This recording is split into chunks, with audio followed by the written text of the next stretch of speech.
सारे स्टॉक्स हैं जहां पर जबरदस्त एक्शन आपको देखने को मिल रहा है। इनमें से सबसे पहले आप देखें तो ABFRL यहां पर देखिए, क्योंकि डिस्काउंट बता ही रहा था कि शायद ब्लॉक विंडो में ना हो, ट्रेड ओपन मार्केट में हो, और इसी के चलते आप देखें तो स्टॉक में बड़ी गिरावट आपको देखने को मिल रही है। 8% फिलहाल नीचे स्टॉक कारोबार कर रहा है। कारण ये है कि लार्ज ट्रेड हुआ है 297 करोड़ का, और 3.67 इक्विटी के सौदे यहाँ पर देखने को मिल रहे हैं।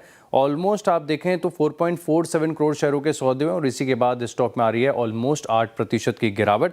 कुछ नतीजों का रिएक्शन है।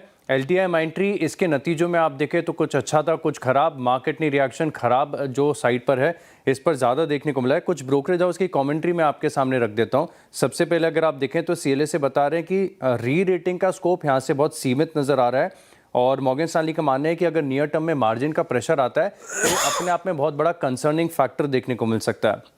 सभी ब्रोकरेज हाउस की रिपोर्ट में से सिटी की रिपोर्ट बेहद खास देखने को मिली, क्योंकि यही बिकवाली की राय दे रहे थे, और 5,415 का टारगेट है। और ये भी बता रहे हैं कि अगर आप कुछ सीजनल पास थ्रूज के चलते रेवेन्यू और फाइनेंशियल्स में यहाँ पर बढ़त आपको देखने को मिली, लेकिन ओवरऑल नंबर्स इन्हें पसंद नहीं आए। इसी के चलते इस स्टॉक में भी देखें तो 5.5% की बड़ी गिरावट आपको देखने को मिल रही है।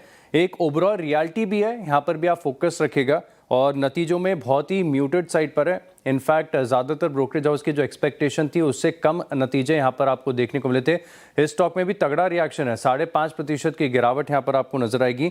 अब दरअसल अगर आप देखें तो Q3 के दौरान, हालांकि अपडेट्स में ऑलरेडी इन्होंने बता दिया था कि जो प्री सेल्स है पिछले साल के मुकाबले 56% घटी है, और साथ में अगर आप देखें तो जो दूसरे आंकड़े हैं, मिसाल के तौर पर यूनिट्स बुक्ड, ये भी पिछले साल के मुकाबले 77% घटे हैं। तो इंटरनल्स बड़े वीक हैं और रिएक्शन साफ है। स्टॉक चल रहा है फिलहाल नीचे। ओके, स्टॉक चल रहा है।